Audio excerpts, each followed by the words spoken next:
자, 여러분, 장소 찾기 힘드셨지요? 쉽게 만들어 드릴게요. 성모당 정문으로 들어오다가 왼쪽 건물 보이시죠? 그죠? 그 왼쪽 건물의 제일 밑에 층. 여기서 언뜻 들어가면 지하 1층처럼 느껴지지만 원래 들어가는 층이 2층이고 그 밑에가 1층입니다. 그래서 여기로 들어가서 한 층 내려오든지 아니면 그 옆불대기로 들어가서 성안대랴 김대건 동상 있는 그쪽으로 내리막길로 가서 들어오는 고문으로 들어오면 바로 그 안에 큰 별관 대회합실이 있어요. 맞죠? 네. 대회합실. 거기서 앞으로는 할 테니까 여기 계신 분들 장소 헷갈리지 말고 글로 오이세요. 네. 네, 그러시면 됩니다. 그죠? 이래 뭐 많이 오지도 않는데 여기서 계속해도 되는데 모르겠어요. 장소를 계속해도 일단은 그렇게 바꾸기로 했으니까 거기 뭐 별 게 없대요. 그래서 매주 수요일날 거기서 하면 되는데 일단 바꾸기로 해놨지. 공문에 그래 나가시게 그대로 해줘야 다른 분들이 혹시나 공문 보고 나중이라도 오시는 분들이 헷갈리지 않을 것 같습니다. 자, 시작하도록 하겠습니다. 성부와 성자와 성령의 이름으로 아멘. 하늘에 계신 우리 아버지, 아버지의 이름이 거룩히 빛나시며 아버지의 나라가 오시며 아버지의 뜻이 하늘에서와 같이 땅에서도 이루어지소서. 오늘 저희에게 일용할 양식을 주시고 저희에게 잘못한 일을 저희가 용서하오니 저희 죄를 용서하시고 저희를 유혹에 빠지지 않게 하시고 악에서 구하소서. 아멘. 성부와 성자와 성령의 이름으로 아멘. 참여 예수님. 자, 마르코복음 2장 13절부터입니다. 예수님은 예열 작업을 단단히 해놓으십니다. 일단은 사람들의 호기심도 끌고 그런 가운데 진짜 복음도 슬근슬근 전하고 계시죠. 그런데 거기서 이제 끝나는 게 아니라 이제 당신이 필요한 사람들을 이제 하나씩 둘씩 부르기도 하십니다. 어떻게 부르는지 한번 볼까요? 레위를 부르시고 세리들과 함께 음식을 드시다. 예수님께서 다시 호숫가로 나가십니다. 호숫가라는 장소적인 특성은 낮은 곳, 물가, 그죠? 물가에 내놓는 아처럼 막 위험한 곳 있잖아요. 물가에 빠질 수도 있고 물가로 다가오는 나쁜 사람들이 막 배를 타고 와갖고 알을 납치해 갈 수도 있는 그런 물가, 그것이 물가입니다. 산은 거룩하고 고귀한 곳, 산은 우리를 쇄신하고 하느님과 더 가까이 다가서고 다른 것을 생각하지 않고 오직 하느님만을 마주할 수 있는 장소. 그런데 물가로 갔어요. 호숫가로 갔습니다. 군중이 모두 모여오자 예수님께서 그들을 가르치십니다. 군중은 다 배우러 오진 않습니다. 군중은 호기심에 가득 차 있기도 하고 군중은 배가 고프기도 하고 군중은 목이 마르기도 하고 군중이 다가오는 이유는 정말 다양하고 다채로워요. 하지만 예수님은 하나밖에 안 합니다. 가르치는 거죠. 예수님은 기적을 통해서도 가르치고 예수님은 먹을 걸 먹여서라도 가르치고 예수님은 가르치면서도 가르치고 결론은 버킨 겁니다. 예수님의 결론은 뭐든지 가르쳐주는 겁니다. 그들로 하여금 모르던 사실을 알게 해서 새로운 영역, 그들이 마땅히 가닿아야 하는 영역으로 가닿도록 도와주려는 것이죠. 자, 그래서 그 뒤에 길을 지나가시다가 세관에 앉아있는 알페오의 아들 레위를 보시고 말씀하십니다. 나를 따르라. 그러자 레위는 일어나 그분을 따랐다. 억시 간단하지요? 여러분 같으면 그래 안 할 거예요. 자, 요 시간 마치고 저 따라오이소 저 까리따스 카페까지 내 커피 한 잔 사드릴게 하면 따라오겠지. 이유가 충분하잖아요. 맞죠? 커피 한 잔 사주겠다는데 누가 안 따라갑니까? 이유가 충분하면 따라갑니다. 그래서 레위도 사실은 이유가 충분했기 때문에 따라간 거예요. 근데 이게 그래서 누가 먼저 부르냐, 누가 먼저 대답하냐, 누가 따르고 싶었느냐, 그 따르고 싶었는 걸 누가 먼저 불렀느냐, 닭이냐 달걀이냐, 계라이냐 뭐라 하노? 닭이냐, 뭐 그거 똑같은 거예요. 부르시기를 원하시기 때문에 부르시기도 하고 부르기 때문에 그 부름 때문에 부름에 응답하기도 하는 거죠. 이게 신비한 영역이, 이게 영적인 영역이거든요. 사람의 부르심에는 우선순위가 있을 거 아닙니까? 먼저 불러야 대답을 하지 하고 우리는 맨날 투덜댈 수 있어. 근데 우린 이미 부르심을 듣기 전에 부름 받는 겁니다. 무슨 말일까요? 이게 도대체 무슨 헷갈리죠, 그죠? 여러분 안에는 이미 어떤 것을 선호하는 영역이 존재를 하기 때문에 그것이 옆에 지나갈 때 부르심을 느끼는 겁니다. 아시겠어요? 돈 좋아하는 사람은요, 아까 제가 낮에 가창성당에 갔다 왔거든요. 거기서 또 특강하고 이제 금방 왔습니다. 어르신들하고 밥 한 끼 먹고, 이런 비유를 들었습니다. 술 좋아하는 어르신이 있어. 이분은 막걸리 없이 못 사는 사람이라. 근데 평소에는 마누라가 돈을 안 줘갖고 주머니가 좀 헐빈했어요. 근데 마침 오늘따라 주머니가 꽉 차 있네. 근데 내가 지나가는 길에 하필이면, 내가 딴 길 지나갔으면 좋았을 건데 하필이면 여기 막걸리 집 있는 데를 나가 싹 지나가. 거기다가 내가 평소에 좀 바쁜 사람인데 오늘따라 오후에 일이 한 개도 없네. 이 아저씨 뭐 할까요? 당연하지. 당연하지. 뭐 어디 가겠노, 그죠? 시간 많겠다, 돈 있겠다, 술집 있겠다. 3박자가 딱딱딱 맞아 이렇게 쏙 들어가면 돼. 그럼 그때부터 이제 시작되는 거죠. 술집이 부른 게 아니에요. 그분의 내면 안에 그것이 이미 예비되어 있었던 거죠. 영적인 영역 안에서는 이런 일들이 참 다분하게 일어납니다. 우리가 우연히 만난 것 같죠, 여기서? 아니에요, 여러분. 여러분이 무언가를 원했고 이미, 그리고 나로서는 나도 하느님의 부르심에 응답하기 위해서 무언가를 제시하려고 했고, 그 제시와 그 부르심이 맞다 떨어진 것 뿐입니다. 그럼 결국 누가 하신 일이에요? 저 윗분이 다 하신 일이에요.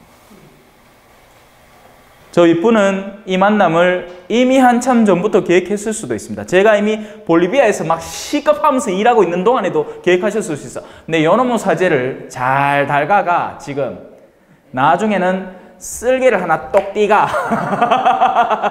도저히 볼리비아에서 일 모막으로 만들어 놓고는 한국에다 불러가 그새부터 내가 이 아가 제일 잘하는 한국말을 바탕으로 한국에서 복음을 전하게 만들어 버리겠다 하고 계획하실 수도 모르는 일이죠. 어쩌면 그 이전부터 계획하실 수도 있어요. 제가 신학교를 가고 싶다는 생각이 들 때부터 계획하셨는지도 모릅니다. 왜? 하느님은 영원을 두고 바라보시는 분이시니까요. 하느님은요, 한 세대도 넘나드는 분이세요. 우리에게는 하루가 하루지만 하느님에게는 하루가 천년과 같다. 여기서 천년 살 수 있는 사람 손 들어보고 있어. 내 바에 없나? 아무도 못 살아요. 그렇죠? 그리고 영원히 사는 영혼은 이미 하느님 안에 속해 있는 영혼입니다.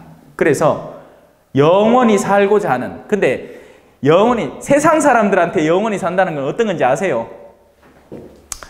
옛날에 미국에서 그런 사람도 있었어. 왜? 냉동하는 기술이 발달을 했어요.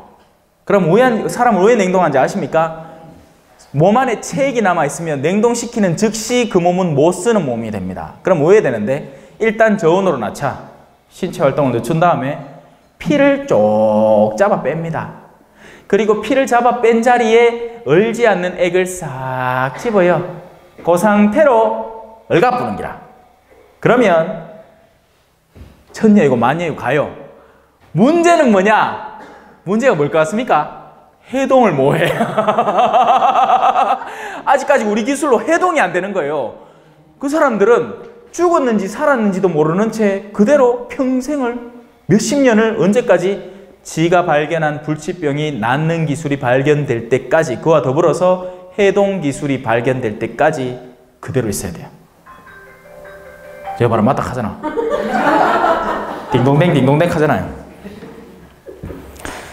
끔찍한 일입니다. 세상 사람들에게 영원히 산다는 건 그런 개념인 거예요. 세상의 삶을 더 늘리려는 거죠. 말이 안 되는 겁니다, 여러분. 그렇게 해서 설령 나중에 깨어난다 하더라도 과연 노화를 막을 수 있을까요? 과연 유전자 조작으로 인해서 나이 드는 유전자를 찾아내가지고 그 유전자를 억제시켜서 노화를 영원히 막을 수 있을까요? 뭐 할 수 있으면 하라. 나는 그러고 싶지 않아요.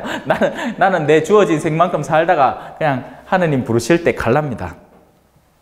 자, 우리가 영원히 산다는 것은 이 육신의 생을 늘리는 게 아니죠. 우리는 영원에 가 닿는 것을 영원히 산다라고 개념하는 겁니다. 그래서 이미 여러분들 가운데는 영원히 사는 분들이 계세요.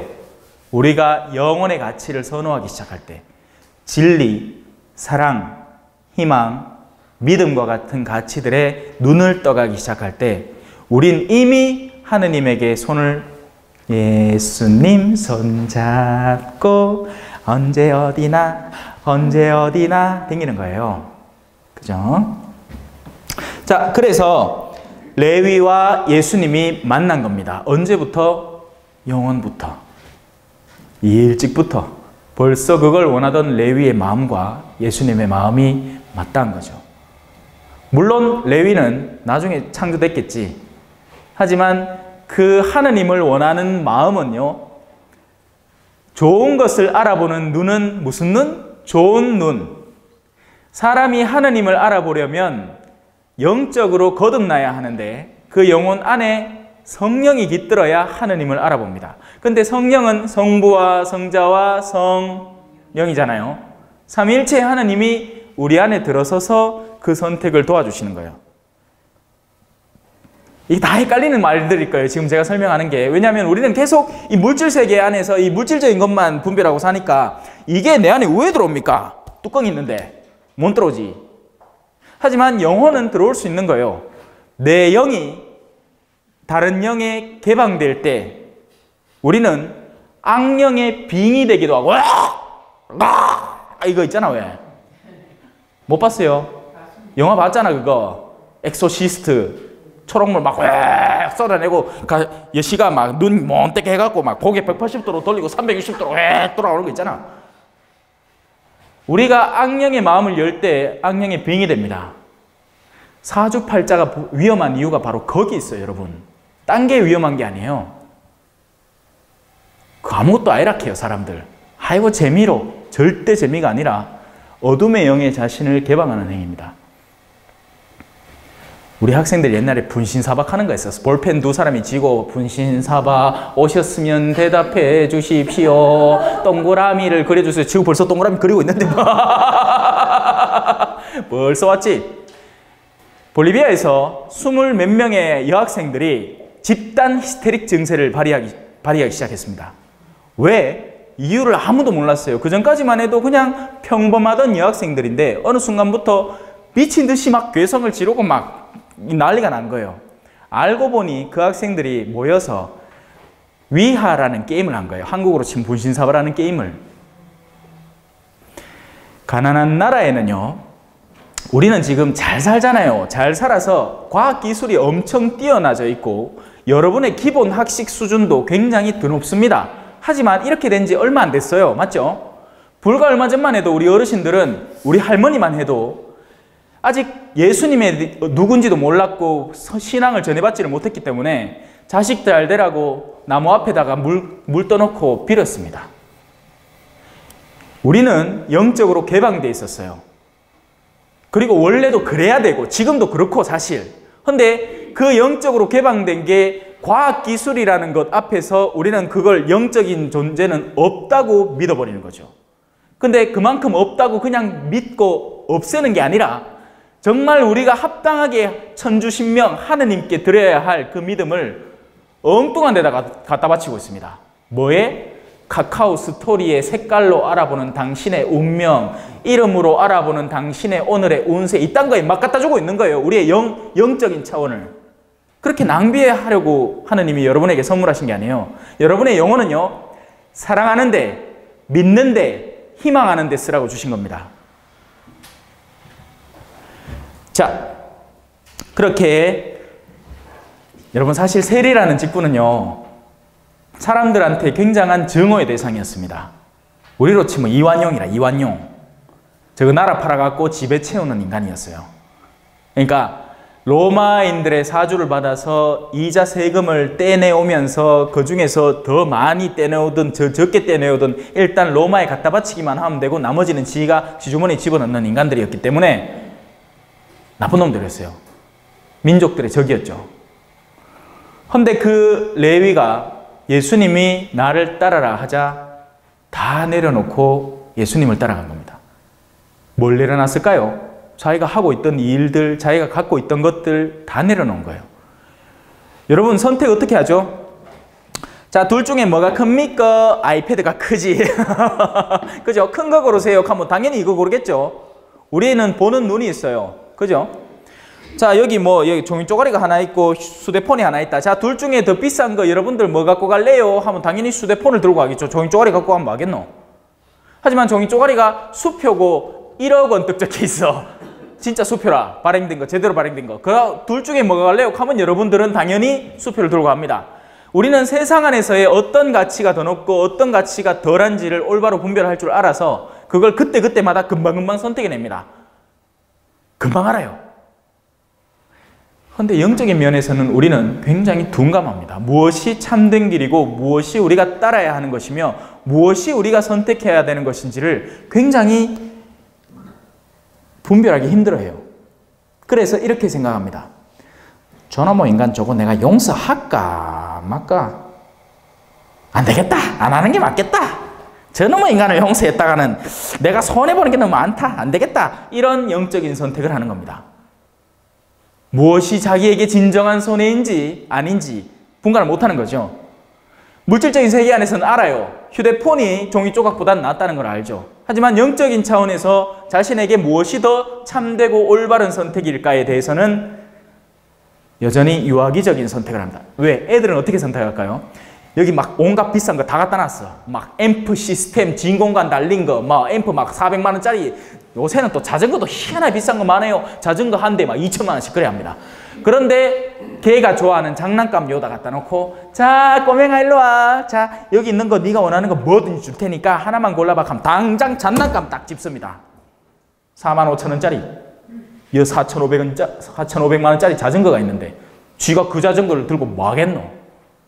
필요도 없지. 그게 뭔지도 알지도 못하지. 돈에 대한 감각도 없지. 근데 장난감 지가 갖고 놀고 싶은 거거든. 그게 아이들의 선택입니다. 그래서 미숙한 영혼들이 존재하는 거예요. 봉사의 직분이 생깁니다. 내가 충분한 능력이 되고 시간이 돼요. 안 해. 왜? 겉으로 보긴 싫거든. 그 안에 어떤 보물이 어떻게 숨어 있을지를 모르는데 모르는 채로 엉뚱한 선택을 하는 거예요. 삶에서 다가오는 시련들 다 싫대. 정말 싫은 거 맞을까요? 나한테 진짜 필요한 요소들도 있지 않을까요? 심지어는 지 남편도 싫대. 고르지를 말지. 실컷 골라놓고 인자 와 싫다 카노. 그죠? 자기가 다니는 수노원도 싫대. 어이구야 잘했다 그래. 나이 다 묻고 들어와갖고 그죠? 20살 다 넘어갖고 자기가 그래 평생을 바치겠습니다 아멘 하고 막 선사할 때는 막 축하받고 그럴 때는 하다가 나중에 싫대. 이 수호도 말고 내 딴 데 갔을 걸 하고 막 후회를 그때 막 해. 늦었어요. 아니에요. 모든 길은 성소의 길이에요. 후회는 암만 일찍 해도 늦은 거예요. 안 하는 게 맞지. 지금 있는 길을 충실히 사는 게 낫습니다. 예수님께서 이제 그의 집, 레위의 집에 가서 음식을 잡수시기 시작합니다. 예수님은 간간히 이 제자들과 함께 음식을 나누고 아니면 사람들과 함께 음식을 나누십니다. 식사를 함께 한다는 자리는 같은 자리에 앉아서 같은 것을 나눈다는 것이기 때문에 친교를 굉장히 돈독하게 해주는 그런 행위가 돼요. 우리도 이 무료 성경 강좌 마칠 때 식사 한번 하시대. 밥 정도는 여러분이 사도 사주세요. 요 뒤에 저 국밥집 가면 안 되나, 그죠? 네. 아이고, 답 너무 잘해주시갖고, 야, 안무도 배부른 것 같다. 조심다. 자. 뭐 하다가 이랬노? 아, 밥 먹는 거, 그죠? 밥 먹는 거, 예. 예수님께서 레위 집에 가서 음식을 잡수십니다. 예수님은 심지어는 부활하신 후에도 제자들 앞에서 보란 듯이 생선을 드세요. 왜냐하면 그 먹는 행위를 통해서 제자들로 하여금 이 경계심을 누그러뜨리게 만들고 예전에 같이 함께 음식을 나누던 선생님을 상기하게 만들거든요. 그렇게 음식을 먹을 필요가 없는데도 음식을 드십니다. 가끔씩 여러분 앞에 다가오는 여러 가지 일들 가운데 여러분이 굳이 안 해도 될 일들이 있지만 때로는 해야 될 일들도 있습니다. 뭐 때문에? 나 때문이 아니라 그들 때문에 하는 거예요. 나 때문에만 일을 자꾸 찾으면 일이 몇 개 안 돼요, 사실. 나 때문은 아침 먹고 점심 먹고 저녁 먹고 땡 이거 해골 바가지 그릴 때 아침 먹고 땡 점심 먹고 땡 창문을 열어보니 비가 오네요. 아이고 무서워라 해골 바가지. 내가 필요한 건 그냥 아침 먹고 점심 먹고 저녁 먹고 심지어는 저녁도 안 먹어도 돼. 저 같은 케이스는 저녁 거의 안 먹어요. 자면 돼요. 왜 카잖아. 제가 가나 강좌 가면 늘 가나 강좌 할 때 이렇게 보여주는 그 프레젠테이션 하는 게 있거든요. 여자들이 필요한 거 새로운 백을 사주고 100일 챙겨주고 99일 챙겨주고 뭐 챙겨주고 아침에 일어나서 인사하고 모닝커피 차려주고 뭐 다 해야 여자들은 행복해요. 남자들 행복한 거 잘 먹인다, 잘 재운다, 3번 건드리지 않는다. 그럼 행복하대요. 자, 우리가 진짜 필요한 건 얼마 되지 않습니다. 그러면 우리 나머지 일들은요, 내가 진짜 가장 기초적으로 필요한 요소, 나를 행복하게 만드는 그러니까 내가 별다른 아픔이나 괴로움 없이 나를 기초적으로 행복하게 만들 수 있는 요소들, 그건 우리가 반드시 타인에게 챙겨 주어야 되는 요소입니다. 여기서 이웃사랑에 대한 관념이 올바로 시작될 수 있어요. 이웃이 배를 굶고 있는데, 배를 굶고 있는데 배가 고파하는데 하느님을 전하겠다는 건 위선입니다. 그때는 밥을 줘야 돼요. 그게 복음이에요. 목이 마를 땐 물을 줘야 돼요. 그게 복음입니다. 무턱대고 성경 들고 갖고 성경 전한다고 다 복음 전파가 되는 게 아니에요. 그가 무엇을 필요로 하는가, 그리고 그 필요는 어느 정도까지 정당한가를 봐야 돼요. 그런데 기초가 다 갖춰져 있는데 내가 뭔가를 전해줄 때는 그 사람이 필요해서가 아니라 내가 이걸 줌으로 인해서 내 위신이 드러나기 때문에 그 일을 많이 합니다. 지금 제가 하는 설명을 잘 이해를 못 하실 거예요. 우리가 누군가를 도울 때는요, 그 사람이 무엇이 필요한가를 올바로 분별하고 나서 도와야 됩니다. 그걸 안 하면 나로서는 실컷 도왔는데 상대는 받은 게 한 개도 없는 거예요. 야야, 내 이날 이때까지 니 먹이고 입히고 학교 보내고 다 했나? 엄마는 내한테 해준 게 뭐 있나? 둘이 싸우는 거야. 왜? 둘 다 맞아.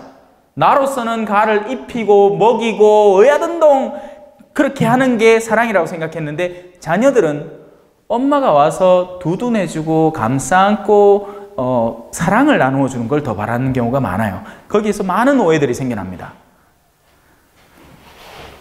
자, 지금 옆길로 살짝 샜는데 우리가 누군가와 무엇을 먹는 것은 우리도 배가 고프기 때문에 먹지만 예수님은 심지어 때로는 당신에게 필요 없는 것인데도 타인의 약점과 부족함을 감싸 안기 위해서 그 자리에 동석하시고 함께 하셨다는 것 잊지 마세요. 많은 세리와 죄인도 예수님과 그분의 제자들과 자리를 함께 하였다. 자, 당시만 해도요, 세리와 죄인들의 친구라는 것은요, 엄청나게 치욕적이고 모욕적인 별명입니다. 근데 그걸 예수님이 자진해서 하신 거예요. 두 가지 측면이 있겠죠. 하나는 나는 세리와 죄인들의 친구가 아니야 하는 사람들에게 본보기가 되어줘서 이렇게 하는 것이 더 나은 길이다, 더 바람직한 길이다라는 걸 알려주기 위함 하나. 둘, 세리와 죄인들에게 나 같은 사람이 너희와도 얼마든지 친구가 되어줄 수 있다는 희망을 심어주는 것 하나. 두 가지 측면에서 작용을 해요. 그리고 이런 하느님의 작업은 오늘날에 우리에게서도 지금 여기에서도 이 순간에도 똑같이 적용됩니다. 예를 들어 볼까요? 성당 안에서 거룩한 사람은 어떻게 규정할까요? 예를 들어서 조당 걸린 사람이 성당에 다가와. 그러면 우리의 일반적인 관념은 뭐죠? 이든 저든 조당 일단 풀어갖고 오야든동 다시 하느님 앞에 합당한 삶을 살아가. 그래 들어와야 된대. 그럼 못 들어오는데 그 사람. 들어올 수 있는 여지가 지금 도저히 안 되는데 자기 상황 안에서는. 그럼 성당 오지 말라는 얘기밖에 안 됩니다. 맞죠? 그러면 거꾸로 한번 뒤집어서 한번 생각해 봅시다. 성당에 들어와 있는 사람들, 적어도 조당에 걸리지 않은 사람들은 모두 거룩하고 하느님 앞에 진실된 사람들입니까? 그건 또 아니죠. 그럼 뭐 하자는 얘긴데? 지도 똑바로 못 살면서 와 똑바로 못 사는 사람이라고 성당 못 오게 만드는데요. 풀어야지. 네? 성당에 들어와서 풀어야지. 그렇죠. 아니 풀 수도 있고 안 풀리는 케이스도 있어요. 그리고 안 풀리는 케이스, 상황이 너무나 복잡한 케이스들이 굉장히 많습니다. 현대 사회에서는. 우리는요, 이 신앙인이라는 범주 근처 안에서 늘 활동해 왔기 때문에, 그리고 그렇게 만들어 놓은, 규격화시켜 놓은 그 신앙의 교회의 범주 안에 살기 때문에 사실 밖을 거의 쳐다본 적이 없어요. 내가 봉사하는 내 구역 안에 사람들은 다 기본적으로는 그냥 사별했기나 아니면 혼인했기나 그런 사람들밖에 없어. 그리고 심지어는 기도 제대로 안 열어요. 그들이 실제적으로 어떤 어려움에 처해 있는지 모르는 경우가 너무나 많습니다. 선교 생활은요, 그런 눈을 띄워줍니다. 세상 안에는요, 별의별 케이스들이 다 있다는 것을 보게 만들어줘요. 우리 한국이라는 사회는, 이 한국 안에서 이 가톨릭이라는 입지는요, 우물안 개구리예요. 사실 남자분들 군대만 가봐도 알아요. 신자 아닌 사람이 후드룩 빽빽, 군대는 둘째 치고 직장만 가봐도 아시잖아요. 그죠? 여러분들 동네만 살짝 거닐어 경로당만 가봐도 알아요. 성당 안 다니는 사람이 얼마나 많은데. 그러면 그 사람들 성당 안에 들릴 때마다 보자 체크리스트 딱 만들어갖고 결혼은 했는겨. 나이 80인데 결혼은 했고 자, 그 이야기는 천천히 풀어나가도록 하겠습니다. 정말 예수님은 어떤 교회를 원했는지, 정말 예수님은 어떤 껴안음을 이루고 싶었는지 사실 지금부터 나오고 있잖아요. 세리와 죄인들의 친구가 되어주셨습니다. 그 이면에 세리와 죄인들이 자신들의 친구가 아니라고 생각하는, 굳게 믿는 사람들, 나는 그들과는 다르다, 나는 적어도 그딴 짓은 안 했다, 나는 그 정도로 거룩한 사람이야 하고 내적으로 굉장한 교만에 사로잡혀 있는 누군가에게 반대편의 본보기가 되어주시고 계신 거죠. 그게 아니라고. 근데 이해가 안 돼요, 우리는. 예수님의 이런 본보기가 우리에게는 도저히 이해가 안 됩니다. 왜냐하면 우리가 갖고 있는 규격이라는 건 너무나 단단해요. 제가 어제 성지순례를 갔다 왔거든요. 실리 성지를 갔다 오면서 그 차 안에서 2시간을 가르쳤습니다. 요한복음을. 성당 안엔 이런 사람이 있다. 그리고 이런 유형의 사람이 있다. 그리고 사람들이 추구하는 게 다 똑같은 게 아니고 그 안에는 이런 것도 저런 것도 추구한다. 그러면 그렇게 2시간 강의하고 나면 거기 같이 갔던 자매님들이 일순간에 확 바뀌느냐? 아니에요. 안 바뀌어요, 여러분. 그리고 여기도 크게 다르진 않을 거예요. 여러분들이 갖고 있는 고정관념을 깬다는 것은 굉장히 힘든 일입니다.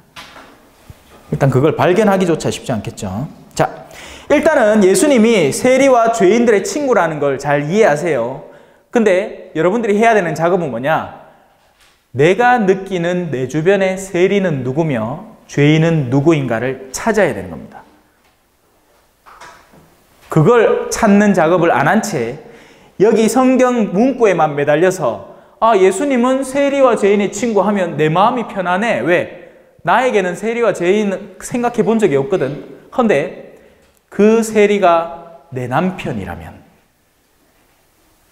그 죄인이 내 속썩이는 자식이라면, 그리고 예수님이 그들의 친구고 그들과 친구가 되고 싶어 하는 분인데 내가 그 앞에 가로막고 네 똑바로 안 살면 천국 못 간대 하고 있는 중이라면 누가 심판자가 되는 거죠? 내가 심판자가 되는 거예요. 아시겠죠? 이 정도 설명했으면 이해를 하셔야 됩니다. 이런 이들이 예수님을 많이 따르고 있었기 때문이다. 여러분, 복음 전하는 건 참 쉬워요. 복음 전하는 건 상대의 필요를 잃는 거예요. 상대가 무엇이 필요한가? 그리고 그 필요를 전해주면 복음이 전해지는 겁니다. 현대사회에는 무엇이 필요할 것 같습니까, 여러분? 한국이라는 이 지역적 특성 안에서는 무엇이 필요할 것 같아요? 한국에서 제가 어디서 미국 같은데 돈 얻어와가지고 캔디바 10개 사가지고 아이고야 누가 배고프실까이 막 전부 다 뱃살이 두둑한데 누가 배고플까이? 아무짝에도 소용없는 활동이죠, 그건. 한국엔 뭐가 필요한지 아세요? 영혼이 텅텅 비어있는 사람들이 세고 셌습니다. 신앙생활을 30년 해왔든 40년 해왔든 아무 소용이 없어요. 영혼이 텅텅 비어있어서 자기 가장 가까운 사람 손도 못 잡아주고 자기 가장 가까운 사람에게 귀도 못 빌려주는 사람이 쎄 삐리스, 갱상도 말로 천지 삐까르라.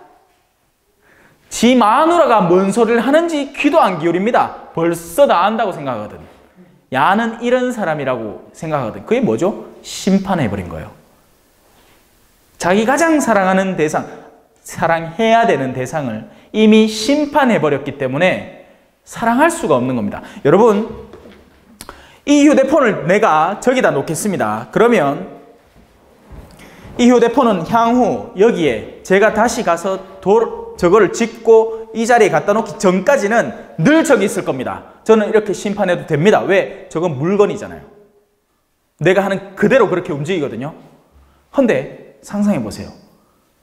자가 물건이 아니었어. 옛날 영화 트랜스포머 하는 거 아십니까? 여러분, 자동차가 웅 하고 하고 로봇도 떡대고 막 이런 거 있잖아. 자가 갑자기 부득부득 일라디마. 이리 막 걸어와. 내가 안 보는 사이에 이리 걸어와. 근데 나는 여전히 가는 기라. 제가 아십니까? 휴대폰을 저다 갖다 놨습니다. 앞으로 자는 계속 저기 있을 거예요. 했는데 벌써 여또 와 있어. 야, 내 여 있다. 놀라는 기라요. 왜? 난 이미 물건이라서 심판해 버렸는데 그 물건은 자유의지가 있어서 이까지 온 거죠. 예수님은 옛날에 콜리게였어요. 가는 콜리게고 얼라기 때문에 기껏 해봐야 지가 내보다 나을 수는 없어. 근데 어느 순간 예언자가 되어 내 마을에 돌아와 있는 거예요. 아직도 저는 어떤 어르신들에게는 가 옛날에 신평동에서 코 찔찔 흘리던 아이가입니다.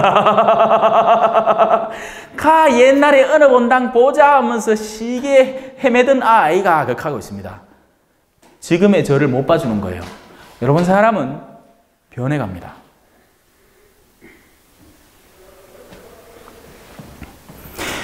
모든 것이 변해갔네. 나의 길을 가기보다 너와 머물고만 싶네 하던 김광석이도 갔고 다 때가 되면 가는데 가기 전에 서로 많이 사랑하고 가세요. 우리 주변에 있는 사람들은 사랑의 대상입니다. 기계나 물건이나 재산을 사랑하지 마세요. 그건 사랑할 수 있는 대상이 아니에요.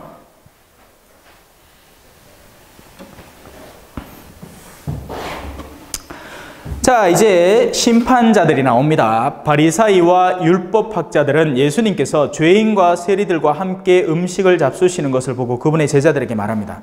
저 사람은 어째서 세리와 죄인들과 함께 음식을 먹는 것이요? 제가 한 설명 떠올려 보세요. 이 사람들의 마음속에 세리와 죄인은 늘 저기 있어야 돼요. 근데 예수님이 벌써 여기다 갖다 놨거든요. 그리고 세리와 죄인들이 바리사이들보다 더 높은 의로움의 차원에 올라서 있는 겁니다. 왜?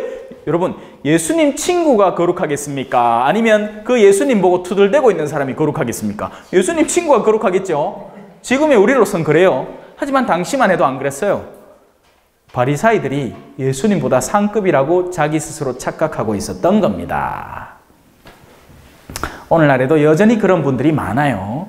자기 안에 자기가 신앙을 잘 알고 있다고, 신앙생활은 이렇게 하는 거라고, 신앙생활은 이렇게 하는 거라고, 제가 아무리 성체가 빵이고 그것은 씹어 먹어도 되는 요소라고, 그렇게 예수님은 당신의 몸을 우리에게 실체적인 형상으로 줘서 우리가 빵을 먹듯이 예수님을 먹어도 전혀 문제될 것이 없다고 가르쳐도 그래도 성체는 녹화해야 되는 거 아닌가? 지금까지 그렇게 안 배웠는데 막 찝찝해 죽는 게야. 자기가 지금까지 쌓아온 그 안에 틀이 자기를 자꾸 올가매는 거예요. 아, 씹어도 된다고. 그죠? 아, 그것을 조금만 상상해봐. 아니, 그러면 씹으면 안 되는데 여드 가면 위산에 녹잖아. 예수님 뜨거워 죽어. 그러면 반쯤 삼키다 말아. 여 목에 걸어놔. 말도 안 되는 얘기를 하고 있어. 그죠? 심지어 교회법에도 그런 거 없습니다. 녹화무라 이런 거. 예. 자, 예수님께서 이 말을 들으시고 그들에게 말씀하셨다. 건강한 이들에게는 의사가 필요하지 않으나 병든 이들에게는 필요하다. 이 말에는 상당히 많은 게 담겨 있습니다. 건강한 이들에게는 의사가 필요하지 않은 건 맞죠? 맞아요. 하나 묻겠습니다. 여기 계신 분들 중에 한 번도 안 아팠던 사람 손 안 들어봐 있어. 아무도 없잖아. 아무도 없어요. 우리 몸만 해도 감염되고 부러지고 다치고 자빠지고 우리 어머니만 해도 어젠가 아ren가 벌써 하여튼 이 침대에 앉아있다가 뒤로 헷가닥 넘어가지고 허리를 뒤따 빻아가지고 쫓아갔습니다. 월요일이다 월요일. 예. 월요일 날 그랬어요. 원래 성모당 미사를 제가 그 신부님이 어디 여행을 가셨기 때문에 대신하기로 돼 있었는데 제가 하기로 했는데 그 미사를 다른 신부님한테 맡기고 갔거든요. 사람의 몸마저도 그런데 여러분의 영혼이 과연 이날 이때까지 아무런 일도 없고 다치지 않은 존재가 세상에 있을 수 있을까요? 단 한 명도 없는 거예요. 누구 빼고? 성모님, 예수님 말고는. 그럼 무슨 말이죠? 건강한 이들에게는 의사가 필요하지 않다. 하지만 너희는 스스로 건강하다고 착각하고 있으니. 왜? 그들은 율법을 지킴으로써 자기들이 완전한 상태에 있다고 스스로 믿고 있는 거예요. 그러니까 주일 미사 안 빠졌다고, 판공 지키고 있다고, 공복제 지키고 있다고, 근데 실제 마음속에는 온갖 시기와 증오와 쓸데없는 호기심과 탐욕이 마구 폭풍을 치고 있는데 외적으로 아무것도 안 했다고 자기를 거룩하다고 생각하는 이들인 거죠. 스스로 건강하다고 생각하는 이들은 의사를 갖다 줘도 저가 마다한다라는 이야기입니다. 왜? 예수님은요, 예외 없이 다 사랑하세요. 예수님은 가장 교만한 이에게도 복음을 전하고 싶은 분이에요. 예수님은 우리가 흔히 어떤 신학자, 이 평신도 신학자가 무슨 책을 하나 썼는데 굉장히 잘못 썼어요. 무슨 예수님이 가난한 사람들만 돌본다고 천만의 말씀 만만의 콩떡입니다. 웃으셔도 돼요. 웃으라고 한 소리께. 예수님은요, 가난한 사람들만 돌보신 게 아니에요. 예수님은 그 누구도 예외 없이 돌보셨어요. 다만 그 가운데 가난한 이들이 예수님을 더 잘 받아들일 내면의 준비를 갖추고 있었는 게 달랐을 뿐인 거죠. 스스로 아프다고 생각하는 사람이기 때문에 예수님을 필요로 하는 것 뿐이에요. 여러분, 그래서 여러분들도 마찬가지입니다. 주변에 복음을 전하실 때 물론 잘 받아들인 사람에게 전하는 게 제일 쉽고 편한 거 맞아요. 하지만 복음은 예외 없이 전해져야 됩니다. 신부님이에요. 우리 남편은 내가 벌써 30년 전부터 내 신앙생활을 해오는데 끼꾸도 안 한다. 그래도 뭘 해야 됩니까? 네, 하세요. 뭘? 남편이 좋아하는 뭔가를 하세요. 물론 남편이 좋아하는데 하느님과 부딪혀서는 안 되지. 왜? 우리는 사람에게 복종하기 전에 하느님에게 먼저 복종해야 되니까요. 하지만 그거 말고는 남편이 좋아하는 거 다 해주세요. 죄 아닌 다음에는. 남편이 청국장에 냉이 넣는 거 좋아해? 그러면 냉이 사와. 집어요. 갖다 바치세요. 그렇게 몇 개월 하면, 몰라, 몇 개월이 아니라 몇십 년이 걸릴 수도 있겠지만 그렇게 여러분이 꾸준히 사랑할 수만 있다면 언젠가는 그 단단한 남편의 마음이 열리기 시작할 수밖에 없습니다. 근데 그렇게 하기 전에 우리가 먼저 지쳐버리는 거죠. 안 된다고 생각하고. 우리가 안 된다 하면 안 되는 거예요. 우리가 벌써 심판해버렸으니까. 제가 얘기했죠. 저다 갖다 놓은 휴대폰은 나는 절대로 내 주변에서 찾지 않아요. 내 주변에 이미 그 휴대폰이 와 있어도 찾지 않아요. 여러분, 사람의 마음은 정말 신비롭습니다. 하느님은요, 사람에게 여러 가지 기회를 주세요. 그래서 어느 순간에 갑자기 남편이 성당 가고 싶다 해. 아이고, 희한한 사람이라. 맨날 죄만 짓던 모스마가 어디 딴 여자나 안 만나면 다행이라고 생각했는데 갑자기 어느 날 성당 가겠대. 희한해. 근데 또 성당 와보면 또 빌라요. 차라리 안 왔으면 좋았을 걸. 괜히 와갖고 난리 북새통을 치고 앉았다. 그래도 왔는 게 되고. 하나님은요, 사람의 마음을 정말 다양하게 디자인하십니다. 그리고 제일 적합한 두 사람을 제일 가까이 묶어 놓으세요. 그러니 투덜댈 이유가 하나도 없어. 오히려 감사해야 됩니다. 감사해 시련이 다가올 때에 주께서 인도하시니 두려움 없네. 감사해. 여기까지 하자. 자, 이제 그 다음에 넘어갑시다. 조금만 더 짚고 넘어갑시다. 건강한 이들에게는 의사가 필요하지 않으나 병든 이들에게는 필요하다. 나는 의인이 아니라 죄인을 부르러 왔다. 예수님의 이 의도를 올바로 이해하셔야 됩니다. 이제 그 마르코 복음을 시작하는 마당이에요. 1장 지나고 이제 2장 중턱에 와 있습니다. 여기에서부터 예수님을 오해하기 시작하면 예수님이 왜 저렇게 행동하실까? 왜 저런 부분 저렇게 행동하실까? 하고 계속 의문을 갖게 돼요. 여러분, 성경에 읽는 건 굉장히 쉽습니다. 어떻게 읽는지 아세요? 하느님이 대빵이라고 잡아놓고 읽으시면 돼요. 무슨 말? 하느님 다 맞아. 그리고 하느님 다 옳고 하느님은 다 선해요. 그래서 그분이 하는 모든 말씀과 행적 안에는 그분의 숨어있는 선, 숨어있는 진리가 늘 있기 때문에 부족한 건 그분이 아니라 우리라는 것. 그래서 우리의 부족함을 더 큰 선으로 메꾸고 그분에게 다가서면 성경은 술술 읽힙니다. 근데 그렇게 안 되기 때문에 성경이 턱턱 막히는 거예요. 어떻게? 나는 여러 생각하는데, 나는 낙태해도 될 것 같은데, 안락사 진짜 괴롭고 힘들면 죽을 수도 있는 거 아닌가? 있다고 생각하는 거예요. 누가 맞다는 얘기죠? 내 생각이 맞다는 얘기입니다. 그게 무슨 말이죠? 야, 신, 니보다 내가 더 똑똑하지 않겠나? 어마어마한 교만인 거죠. 이런 교만으로 성경을 대하기 시작하면 성경은 그에게 한마디도 던져주지 않고 그의 삶은 하나도 변화되지 않습니다. 하지만 여러분이 진정한 겸손으로 하느님 앞에 엎드리고 그분의 말씀을 경청할 마음의 준비를 갖추면 성경은 여러분에게 굉장히 친절한 교리교사가 될 거예요. 나는 의인이 아니라 죄인을 부르러 왔다. 그러면 세상 안에서 자기 스스로 죄인임을 알고 괴로워하는 사람이라면 예수님 친구 될 자격이 있다 없다? 있다. 근데 누가 자기 스스로를 죄인이라 여기고 있을까요?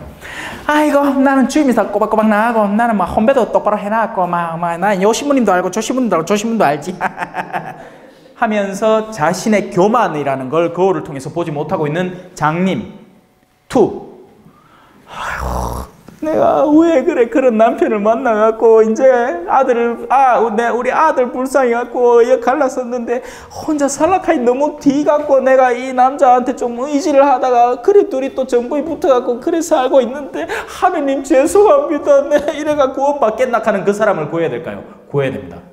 구해야 돼요. 감 잡으셨지요? 그런 사람이 많아요. 한둘이 아니라 착해요. 그 사람들은.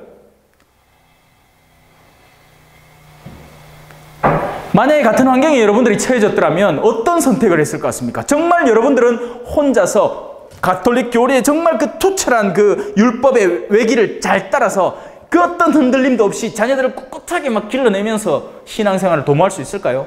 한 번도 흔들리지 않을까요?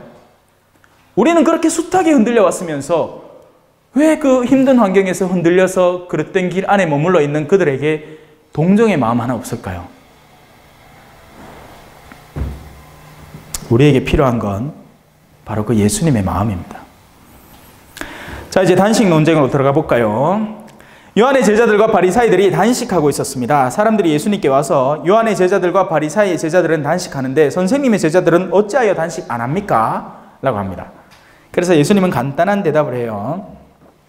혼인잔치 손님들이 신랑과 함께 있는 동안에 단식할 수 있느냐? 자, 요 부분만 따서 읽으면 이해가 되죠? 혼인잔치에 온 사람이 단식해서 되겠습니까? 안 되죠? 혼인잔치는 무슨 잔치다? 기쁨의 잔치고 만끽해야 되는 잔치잖아요. 누려야 되는 잔치예요. 그렇기 때문에 단식 못하는 거예요.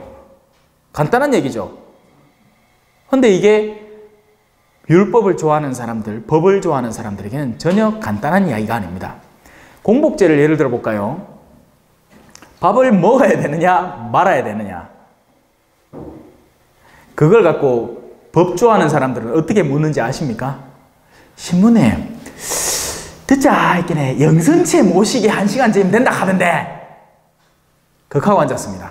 그러면 영성체 모시기 1시간 전, 미사 시작하기 한 20분 전 해갖고 내가 오야다가 몰라가 계란을 하나 깨묻다. 엄마야, 내 성사 봐야 되겠다. 그죠? 그렇게 하는 게 아니에요, 여러분. 공복제라는 그것이 생겨난 근본 원리를 올바로 이해해야 됩니다. 공복제라는 건 어떤 걸까요? 예수님을 모시기 전에 내가 내 영혼을 깨끗이 한다는 의미로 그와 더불어서 육신의 위장까지 비워놓으면 그분을 모시려는 열망이 더해지는 겁니다. 왜? 배가 고프면 밀떡 쪼가리라도 맛있게 느껴지니까. 맞죠? 진짜 배고프면 성체 입에 오면 달콤해. 어머요, 예수님이 요래 맛있었나 하고 있다.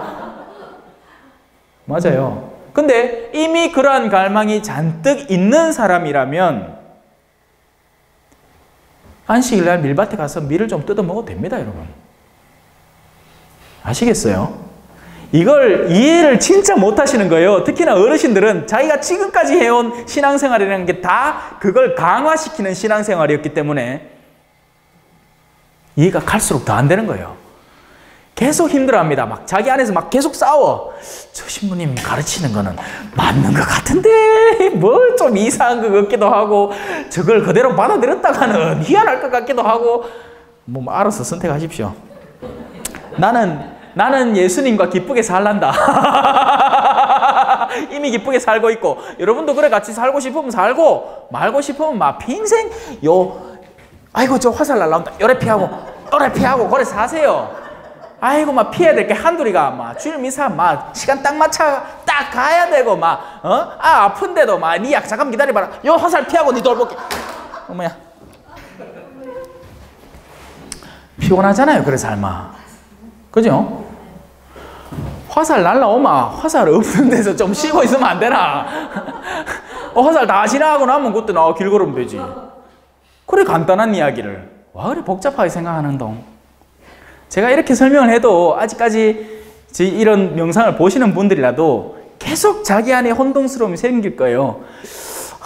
지금까지 수녀님이 요래 가르치는데 어느 신부님이 요래 가르치는데 고해성사는 한 달에 한 번 꼭 보라 했는데 아이고 어느 성인전이니까 고해성사는 자주 보는 게 좋다 하는데 아이고 성사 우리 옛날에는 판공을 꼭 1년에 2번 봤는데 아이고 또 최근에는 1년에 한 번이라도 꼭 보라 했는데 복잡해. 언제 어떻게 또 뭐가 어떻게 바뀔지 몰라. 그때마다 화살 잘 피하고 사세요. 나는 기쁘게 살란다. 예수님하고 식탁 같이 앉아갖고 맛있는 거 많이 먹으면서 죄인도 불러갖고 여여 어디서 같이 모이시다. 그렇게 하면서 같이 살란다. 만다고 화살 피한다고 긴장을 바짝 하사노. 화살 없는 데 있으면 될까 이가. 납작 엎드리면 되지.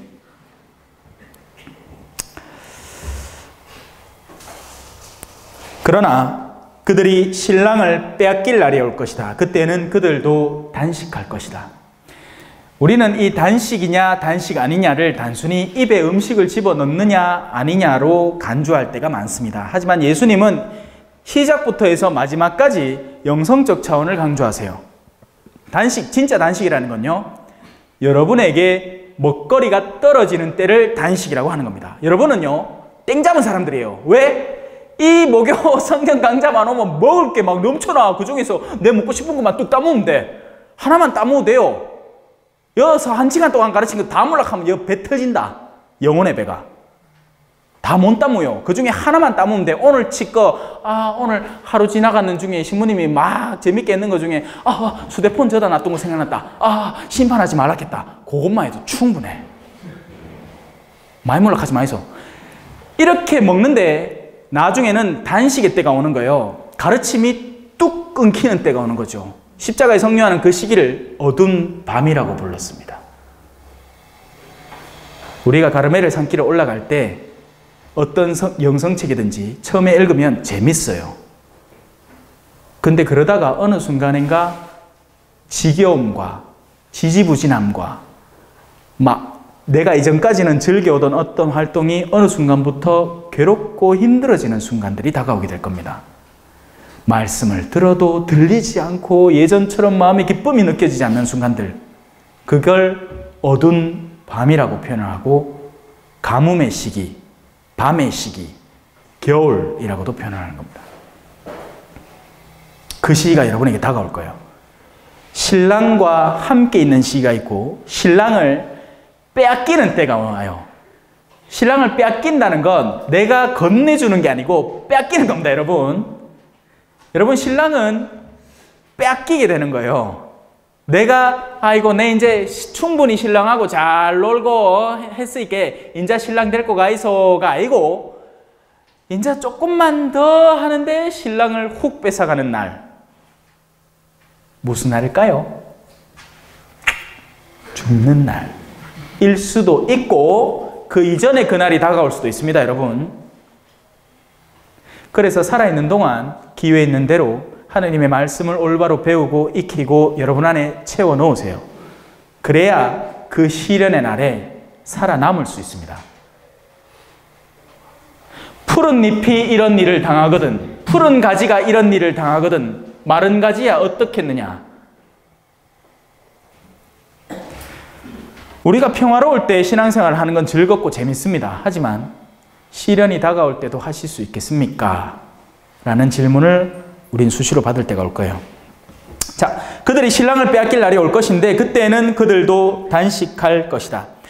아무도 새 천조각을 헌옷에 대고 깁지 않는다. 그렇게 하면 헌옷에 기워댄 새 헝겊에 그 옷이 당겨 더 심하게 찢어진다. 하니까 생각나는 게 제가 얼마 전에 쭈그리고 왔는데 내 방에서 두두두두둑 하는 게 빤스를 막 얼마 오래 입었는도 빤스 옆불떼기가 주주주죽 찢어지는 거예요. 그 생각이 나네. 또 나중에 이래갖고 수업 끝나고 나갖고 기억하라 하면 신부님 빤스 찢어졌다. 그게 기억한데 내가 하려는 비유는 기억 안 하고. 여러분, 헌옷이라는 것은요 그렇게 쉽게 낡고 찢어지기 쉽다는 것입니다. 거기에다가 새 천조각을 갖다 대면 더 쉽게 찢어지는 거예요. 그래서 헌 가르침은 헌 내용물을 담은 채로 그냥 그대로 보관하는 것이 제일 안전하고 그것이 익숙합니다. 하지만 새 가르침을 받아들인다면 여러분은 새 천조각을 준비하시고 새 자루를 준비하셔야 돼요. 헝겊기 꼬매갖고 새 거 담으려고 하지 말란 얘기죠. 그나마 왜 된다? 두두둑 되는 거예요. 빤스 옆불떼기가 주주죽 찢어진다니까. 궁디는 살이 올라가 색인데 빤스는 헝겊 있긴 해. 두두둑 찢어질 수밖에 없. 그죠? 여러분, 새 것은 새 부대에 담아야 됩니다. 여러분이 정말 예수님의 새 가르침, 예수님의 가르침은 왜 새 거죠? 한 번도 안 썼어. 아무도 안 썼어. 제가 오늘 오전에도 가창성당에 가서 한번 물어봤습니다. 여러분들 실천해야 될 거 여러분들 다 아는 겁니다. 사랑하라는 계명 아시죠? 예, 갑니다. 어르신들이. 원수를 사랑하라 하는 것도 들어보셨지요? 예, 갑니다. 실천하는 사람가 있긴 해.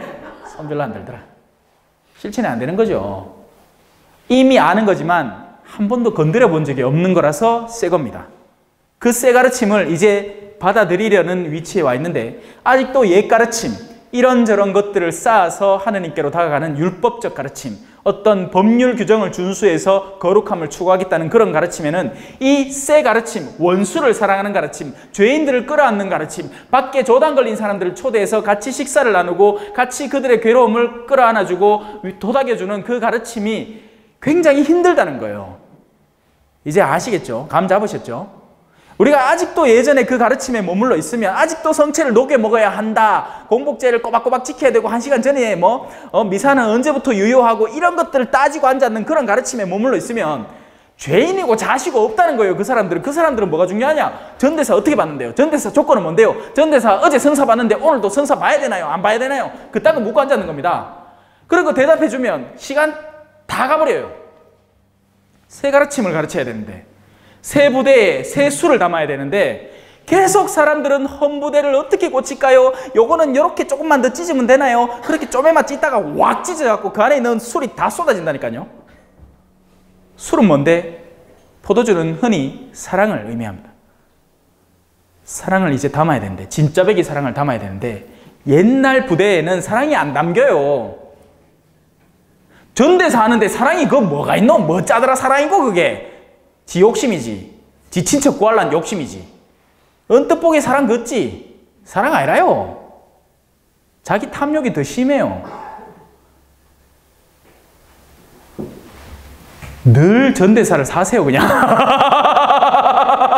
늘 전대사 살면 될까, 이가? 우리가 은총 상태에 살면 전대사가 필요 없잖아요. 그러면 그 자체로 전대사를 사는 거예요. 이해가 되십니까? 우리 전대사 왜 하는데? 은총 받으려고 하는 거잖아요. 근데 은총 안에 살면 은총 안에 헤엄치고 있다 막 은총 남아돌아 막 하고 막 하는데 옆불떼기에서는 요 쪼매난 그릇 하나 들고 야 은총 받으려고 하면 요 왼쪽으로 가야 되나 오른쪽으로 가야 되나 은총 속에 놀고 있는 아 보고 희미하겠죠 이런 사람. 근데 그런 일이 실제로 지금 일어나고 있습니다. 우리 교회 안에서. 아무도 새 천조각을 헌옷에 대고 깁지 않는다. 그렇게 하면 헌옷에 기워낸 새 천겁에 그 옷이 당겨 더 심하게 찢어져 버린다. 또한 아무도 새 포도주를 헌 가죽 부대에 담지 않는다. 그렇게 하면 포도주가 부대를 터뜨려 포도주도 부대도 버리게 된다. 새 포도주는 새 부대에 담아야 한다.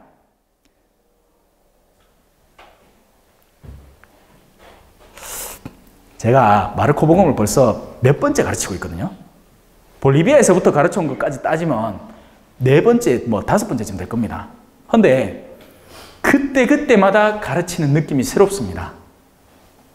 그만큼 팔 게 아직도 많고 그만큼 속에 든 게 아직도 많다는 얘기예요.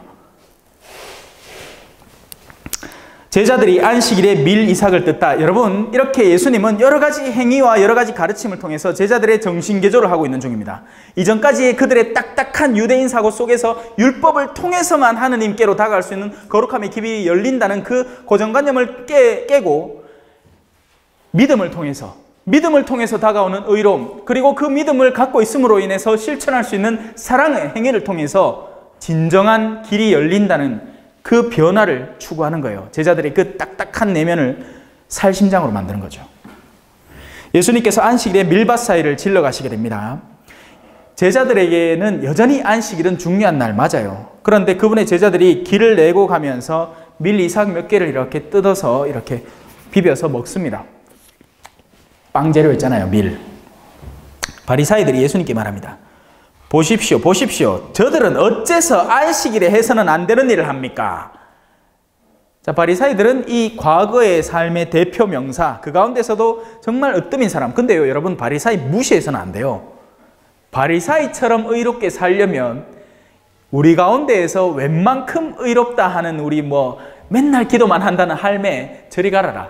그 한 3배는 열심히 살아야 돼요. 그래서 그들은 그때 당시의 사회에서는 그런 말을 하는 게 굉장히 자연스러운 행위입니다. 자, 그런데 예수님께서 그들에게 말씀하십니다. 다윗과 그 일행이 먹을 것이 없어 배가 고팠을 때 다윗이 어떻게 하였는지 너희는 읽어본 적이 없느냐? 에브야타르 대사제 때 그가 하느님의 집에 들어가 사제가 아니면 먹어서는 안 되는 제사빵을 먹고 함께 있는 이들에게도 주지 않았느냐? 여러분, 하느님의 집이라는 장소는 물론 우리의 지금의 하느님의 집은 무엇으로 인식됩니까? 성당이죠. 그죠? 성당, 성전, 거룩한 장소. 그 가운데서도 좀 더 거룩한 장소를 꼽으라면 성당 안에서 제대위가 될 것이고, 제대위 가운데에서도 좀 더 특별한 장소를 꼽으라면 제단과 감실이 되겠죠. 그래, 둘이 맨날 싸우잖아. 성당 올라갈 때 어디 인사해야 되는지 몰라갖고. 그래, 중간으로 가면 안 돼. 중간으로 가면 큰일 나는 기라. 요래 같이 보는 쪽으로 올라가고 같이 인사하고 올라가야 돼요. 여러분, 내키는 대로 인사하세요. 여러분의 마음이 좀 더 예수님이 저기 있을 것 같다라고 믿는 부분에 인사하시면 돼요. 예수님 그거 갖고 뭐라 할 사람 아닙니다. 니와 저다 인사하고 내한테 오노 이런 째째하고 쫀쫀한 분 아니에요. 우리가 그렇게 만드는 거지. 아이고 참 빌 것 갖고 싸우고 앉았다 칼기라. 예수님은 아마 인사하지 마라. 차 앞으로 인사 안 하고 그냥 온나. 니하고 내하고 치고인데 뭐하고 인사하고 앉았노? 그럼 어때? 그죠? 내보이기에 강아지들은 그냥 제대에 올라올 때 이리 올라오더만. 볼리비아에서 미사하는데 불떡에 개가 쑥 올라와요. 개가 어디 제대 보고 인사 하고 감시 보고 인사 하고 그래 올라온 줄 아십니까? 그냥 수고하고 앉아가 자요 편안하게. 그럼 가 죄 짓네. 근데 둘러 차야 되네 그 개를. 아니에요. 쉬라. 내 미사할게.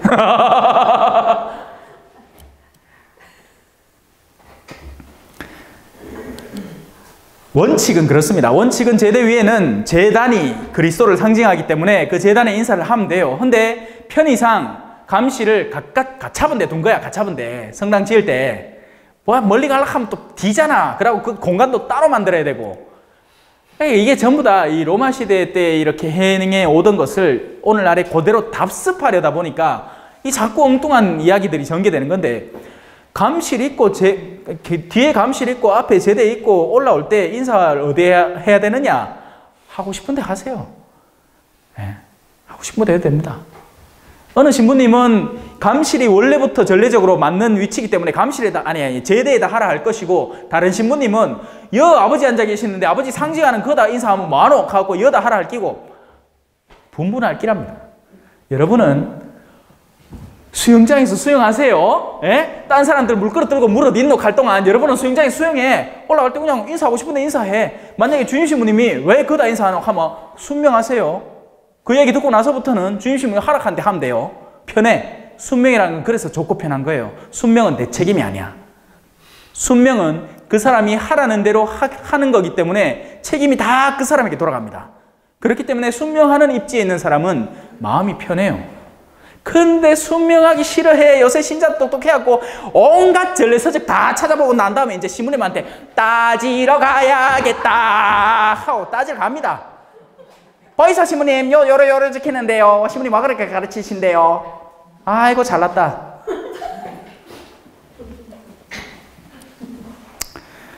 저들은 안식일에 해서 안 되는 일을 한 것이 아니라 안식일에 해도 되는 일을 한 겁니다.